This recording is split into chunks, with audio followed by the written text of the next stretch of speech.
Listening Fanfiction presents Ocular by Inadequacy. Based on the musical Hamilton by Lin-Manuel Miranda. Narrated for you by Sierra Feast. Chapter 1. It had been cold forever.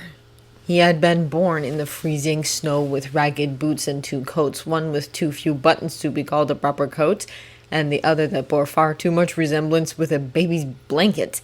He had been born with ice for fingers and a sluggishly beating heart covered in a thin layer of snowflakes. Hamilton. The familiar voice had been there forever. He had been born at the request of the general. He walked and talked only because the general requested it. General! It was instinct. He had been born to respond. Keep up. The words were not intentionally sharp, but they cut through his frozen haze like a gunshot. He looked down at his feet as if to scold them for their disobedience. But they only responded with dull lethargy, the same that he felt in his heart and not to mention everywhere else. His rebellious legs, as well as their cursed ringleaders, his feet, did not seem to be interested in his orders. This was the worst army ever assembled. How could he hope to make a mark if he could not even keep up a decent pace? It was an embarrassment. He was an embarrassment. Not even fit for command, despite his repeated requests. No wonder. His feet stopped. Villainous, monstrous creatures, his feet. Mutinous, disloyal, disobedient. He had half a mind to court-martial them when they got to wherever their next camp would be. Certainly his next set of feet would be more responsive and respectful.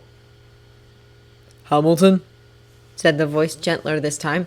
The omnipresent clopping of hooves stopped, leaving only the dull murmur of snowflakes and hundreds of tired footsteps in the background. Excellency?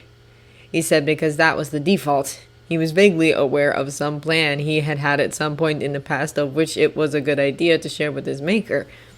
Had there been a plan? Had there been a past? His voice seemed equally rogue, for when he thought of something to say, troop movements, maybe? Nothing came out. Major General. The voice that had ordered his birth said, but that was not his rank. He was not to respond. He could have not been that impressive. Yes, General, said a familiar French lilt that had always been there. A brother. Had they been born together? No, that was impossible. His brother had come from afar. But they were brothers. Had they been brothers forever? It seemed that could be the only answer, and yet... Can your horse carry Hamilton? He looks like he can barely stand. Is he feverish? There was a dull impact upon the snow. A black and white smear stepped closer to him. A block of ice pressed against his forehead. Extremely, said his brother. He was being frowned at. Two hands gripped at his shoulders. He drew himself up despite complaints from the battered battalion that was his body. I'm fine, Lafayette, he managed, eyes sliding into focus with Herculean effort. There was an aristocratic young face looking at him, with dark eyes and a deep frown. He summoned up a previously unknown well of strength to look up the white horse next to him where his father... No, his father had left. But he had been born here in the cold. Where could his father have gone?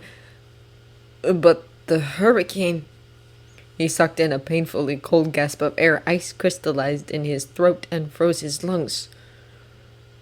You are not fine, son, the voice said from up high. The voice had birthed him from the snow to fight for this. No, his mother had... But the hurricane... and her fever... He took a firm step forward, then another, then a third. He had been born from his moment. He had been made to take these steps. He had been born in the bright, wet snow to cover miles and miles of it. He had been held by his mother when she was sick. The snow reached up like his mother's arms to cradle him. He heard a gasp and was taken into a dark, cold embrace.